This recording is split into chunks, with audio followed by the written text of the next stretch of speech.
All right, friends, let's talk about this Acts 8, 1 through 8. This is the sermon text for the week. I've preached it, as always. It's online fully if you want to hit that. But this is really for folks that either want to watch this and then go facilitate in a house church setting, or just want to dig in a little more, kind of give you a tool, kind of look at how some of the ways that I see the text when I'm studying it. There's always a lot more that I don't see. This is not exhaustive. Of course, it's a 5 to 8 minute video, but just to give you some tools, teach you to fish. So, and I'm driving, so just have mercy, have double mercy. Always have mercy, but especially when I'm driving. So here's the deal, and I need to take my sunglasses off. I'm glad I did that. You need to see my eyes, the window to the soul. So Acts 8, 1 through 8, Stephen has just been stoned for his witness to the faith, and the Greek word for witness is martyros. It's the English, we get the English word, of course, martyr from it.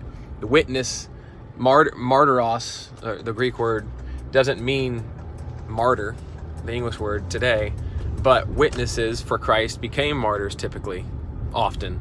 11 of the 12 apostles. And so that's how that derivation, that connection is how we get the English word martyr. So for his witness, for his martyros, Stephen was martyred, was murdered like Jesus. And we see Jesus all over and all in Stephen, and his words and his actions, and even especially in the way he dies.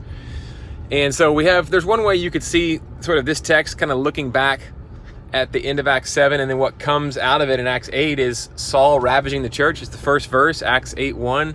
Saul's ravaging the church, and then there's a few lines on that, and that's Luke's way of sort of giving a preview to Saul and saying, hey, this guy is going to come back into play with a vengeance in this book, in the book of Acts, and he's really going to take up large part of the rest of the book of Acts. He pauses for a second. In the rest of chapter 8, he focuses on Philip and then Samaria and Simon the magician. But so you could almost look at this, if you're teaching it, as a sort of movement from Saul to Paul, from Stephen to Saul, who becomes Paul, to Philip. But Philip is really in Acts 8, 1 through 8, Philip's really the focus of the text. He's Philip the evangelist. He's called the evangelist, the only person that's called expressly the evangelist as a moniker in Acts 20, I think. He has 4 virgin daughters, and he is just blazing. And you see the Spirit of Christ in him, and we'll get back to that in just a second. But one of the things, I think the main thing, if you're looking for something that ties the text together, you always want to be asking, not what do I think about this, but what is Luke trying to tell us? And all authors give you keys. They give you keys as to what they're trying to say. And sometimes it can be hard because every verse is giving you a new bit of information, right? But look for key words. And the key word here is scattered. It's the word scattered. And this will take us right back to what's happening. The word scattered and what the action that it gives us, the plot line that it gives us in Acts 8, 1 through 8, will take us right back to the beginning of the book and confirm what I'm saying. So let me explain that. The word scattered appears, I don't have my Bible in front of me, but I think it's in Acts 8, verse 1, and then it's again in verse 4. So, and that kind of combines the two pieces of our text of Acts 8, 1 through 8. They're scattered. Saul's ravaging the church, and because of Stephen's murder, the apostles aren't the only ones persecuted anymore by those that hate Jesus. All Christians, all followers of the way, they aren't called Christians quite yet, but all followers of the way, all followers of Jesus as the Messiah, come for the Jews and come for all people, are beginning to be persecuted. And it's largely the Greek Christians. The Palestinian Hebrew Christians stay in Jerusalem, and the apostles stay in Jerusalem. There's a little line about that in this text. But it's largely the Hellenistic or Greek culture language Christians, Jews that who are following Jesus, that end up scattering sort of back into the provinces that they're accustomed to. And so God uses that. But the word scattered, they scatter, but then, and that seems like a bad thing. They're being persecuted. Saul's ravaging the church. Oh no. And it is an oh no. And so is Stephen's murder. It's an oh no. But so was Christ's death. Christ's death was an oh no. It was the biggest oh no in history. It was a train wreck. It was a cause. We killed God. We killed the Son of God. Oh no. But oh yes. But oh yes. We were guilty. But God used our guilt and our evil to save us, to put his Son in our place as a substitutionary sacrifice. This is what he does with Stephen. He brings good out of evil. With Stephen's death, the Christians are scattered. And then in verse 4 of chapter 8, you see the same word. They scatter what? Preaching the gospel. And that takes us right back. They stayed in Jerusalem this whole time. In and around Jerusalem. all of a sudden persecution and pressure send them out to accomplish what Jesus said they should accomplish, which is Matthew 28, take the gospel to all nations, make disciples of all nations. They should have been doing that from the start, but we need pressure sometimes. And God in his sovereignty uses all things, even the murder of his sons and daughters, as they witness to him to accomplish his will. He's in control, especially when it looks like he's not. That's one of the big lessons for this. We see the human players. We see Stephen. We see Saul, who becomes Paul. We see, why can't I think of his name? Philip. But over and through it all, especially through the word scattered, we see God and his sovereignty working, the person of Christ working through his body, the church. Takes us back to that word scattered. They're scattered through persecution, and then they scatter taking the gospel with them, taking Christ with them, the good news. Tim Keller said, the other day I was reading this, all other religions are essentially information, but the true religion, if I can use that word, Christianity, is news. That's what gospel means. It means the good news. It's a news. It's a proclamation. It's a trumpet.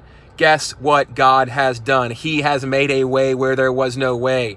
He has opened up the Red Sea and walked us through on dry land. He actually killed death through dying.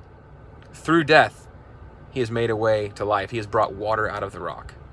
Amazing. It's the best news there is. Come to Jesus. Flee to Jesus. Now is the time. When he comes again, he's coming in power to judge. But he's not come to judge this time. Come. He's been judged in your place. Come to Jesus. This is the message. So it takes us back to Acts 1:8 as well. Not just Matthew 28, but Acts 1:8, where Jesus is about to ascend into heaven and to be seated at the right hand of power and affirmed as the conquering king who was conquered in our place and who's now reigning in power, but through the weakness of his church, right? But it says, Acts 1:8 says, it's the theme verse of the book of Acts, and you will be my disciples in what? Jerusalem. Let's go out from that. Judea. Let's go out from that. Samaria.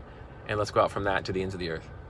They just stay in Jerusalem until Stephen, the first Christian, not the first Christian, but he's the first Christian to be murdered for his witness.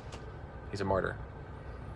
And through that is the economy of the cross, going out, the gospel gets pushed out to begin to really accomplish what we see Christ saying in Matthew 28 and Acts 1. God is using COVID, friends. God is using all this discomfort, this global pandemic. He's using all the little things in your life. You know, Paul Miller talks about J-curve. It's not just the big pandemic stuff. It's the little pressure points. It's the doing the dishes when you don't want to serve your wife or your husband. It's choosing not to lose your temper. It's choosing not to defend yourself when you know you're right. And don't we always know we're right? Problem is both parties know they're right. So then stalemate. Who's going to eat crow? Who's just going to not defend himself or herself and say, God's my defender. I'm going to choose this as a chance to die. And through that death of not defending myself, God's power is going to go forth in relationship and is going to heal and is going to help and is going to make me more like Christ. So there are little deaths too. Changing diapers, doing good work when no one's watching, giving them money back when they give you too much change, and on and on and on and on and on and on we could go. So Philip the evangelist, and the last thing I'll say here is God is the one tying it all together. God's the one working through the scattering, through the persecution. But Philip the evangelist is the human player that gets spotlighted. And I think the main thing for him, and this is what I'll bring out some Sunday on our front lawn, which please join us if you want to, or Justin or whomever else is hosting, but is Philip the evangelist. His ministry looks just like Jesus' ministry. And I think it should be a challenge to us in the Western church. And I want our ministry to begin to look more and more like that. And I want to pray into that. Lord, we have a proclamation ministry. We proclaim the gospel, although not enough. But Philip, he goes proclaiming and they hear the gospel, but they also see the gospel at work. Just like with Jesus.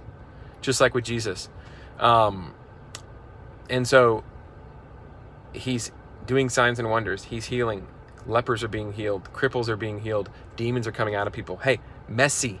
But there are places in Africa and Southeast Asia and India and South America where a regular, normal part of ministry is seeing these things happen. Not just miraculous signs and wonders, but demons. People being delivered of demons. They have teams that will pray over folks as the gospel is proclaimed because demons are manifesting. Hey, just because you don't see them manifest in the same way doesn't mean they don't exist. They do. They hide. Their chief thing here is to hide because most of us don't believe in the spirit realm. Even Christians. Most Christians we're post-enlightenment Christians. We don't believe in spiritual things, but they exist. The Bible shows us what is real, not our culture, not what we see with our eyes. And so we need to have a more fully fledged, multi-pronged approach to ministry, and it needs to look biblical, not like we've always done it. And so I want to press into that as a church. I want to begin to ask for these things, minister in these ways, be equipped in these ways, equip our leaders in these ways, have our leaders equip you in these ways. We're working on it. Be patient, be prayerful. I love you. God bless you. Next week, we're going to look at Simon the Mago, the magician. Bye-bye.